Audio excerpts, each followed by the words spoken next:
দিনটি ছিল 18 ফেব্রুয়ারি 2025। আমার স্কুল লাইফের শেষ পিকনিক। সকাল 6টায় ঘুম থেকে উঠে চলে গেলাম বাসের কাছে।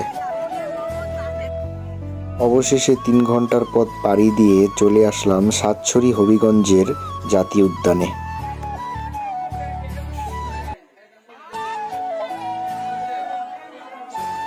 আমার স্কুল তরফ থেকে পিকনিক।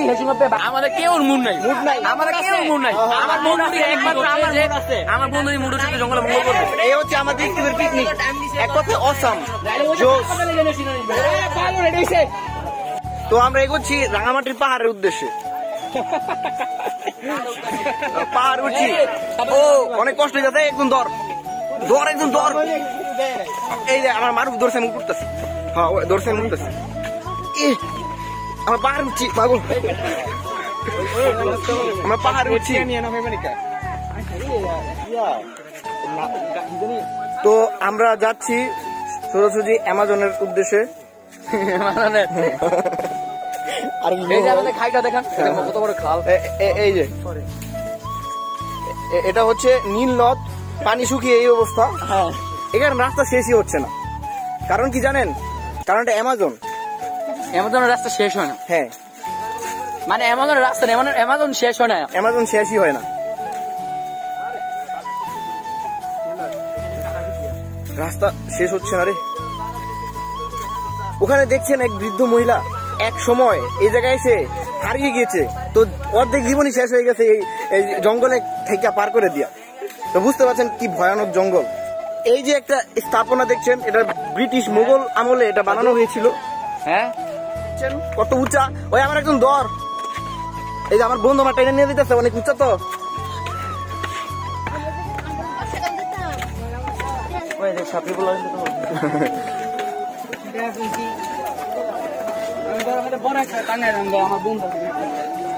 আরো উঁচা কত দেখতে চান?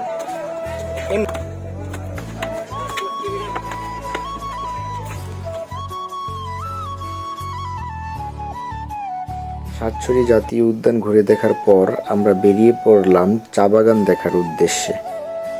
রাস্তার চারদিকে চা বাগান, তার মধ্যে উঁচু নিচু পাহাড়, সবকিছু মিলিয়ে প্রকৃতির এক মায়াবী পরিবেশ। আর হয়তোবা ক্লাসের সকল সহপাঠীদের সাথে কোনো জায়গায় যাওয়া হবে না। হ্যাঁ, এটাই প্রকৃতির নিয়ম, সময়ের সাথে সাথে সবকিছুই বদলে যায়। অবশেষে আমরা চলে আসলাম চা বাগানে। তো এখন আপনাদের চা বাগানের সৌন্দর্য দেখাবো। হাবিজ, তোমার কিছু বলার আছে? না, আমার কিছু বলার নাই। কিছু বলার নাই? তো আমরা ভিতরে ঢুকে সৌন্দর্যগুলো দেখি। ওকে, তো আমরা এবার ঢুকছি চা বাগানের ভিতর। না আগে ভিতরটা শেষ করি। ওকে, ভিতরে যেয়ে দেখা হচ্ছে।